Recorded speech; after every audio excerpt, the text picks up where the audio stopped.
armed ship robberies in the Singapore Strait are on the rise. ReCAAP, as a Maritime Information Sharing Centre, says there were 49 cases in the past 12 months, the highest total in 6 years. On this, we're joined by Jonathan Moss. He's head of Marine and Trade at DWF.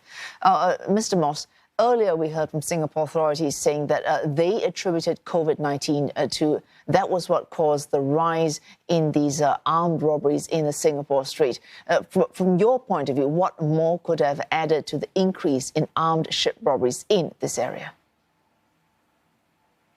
I think that's part of the story. However, I would say that ship robberies have taken place really because of economic reasons. The affluence of Singapore, the vessels in Singapore are very, very large in terms of volume and weight, and the cargo that they carry is very valuable. And as a result, that makes them prone to pirate attacks. The Singapore Strait has a lot of buildup of traffic. The vessels move slowly and the vessels can be attacked.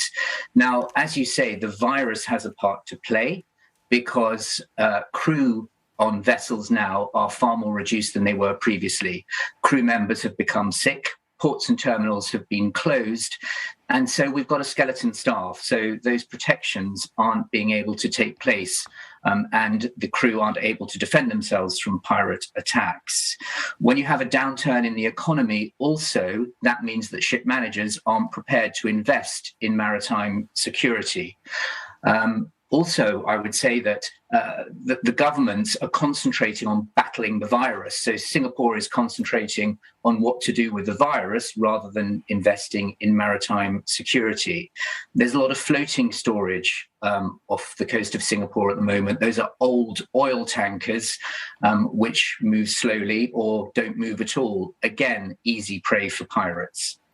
Mr. Moss, in the greater scheme of things, how seriously should we be taking these incidents, these so-called Category 4 incidents, when overall the situation in Asia appears to have improved in 2021?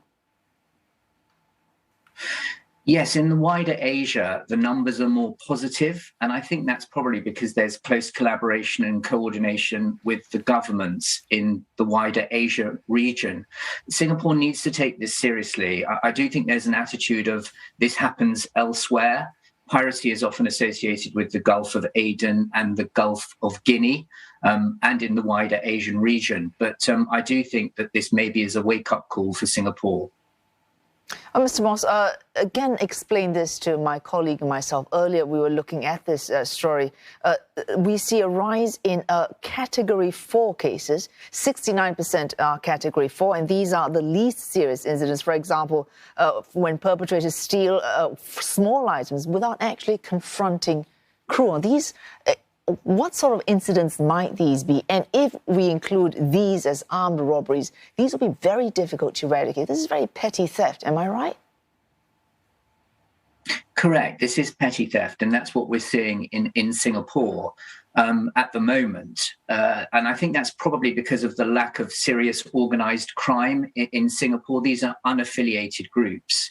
In Asia, more broadly, it's serious crime. So piracy is really as a result of poverty, unstable government, disenfranchised young men that live in coastal areas that are prepared to attack vessels in order to obtain funds. We're not seeing that in Singapore. It is a petty crime at the moment, but really we need to get a handle on all this to make sure that it doesn't develop and it doesn't evolve.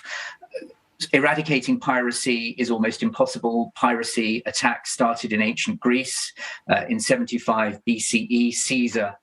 Julius Caesar was kidnapped as a result of a pirate's attack by the Cilicians. The Vikings were called the Vikings because they were sea raiders. And in the 17th century, those were the glory years of piracy. Very, very difficult to eradicate piracy, and it's an ongoing problem.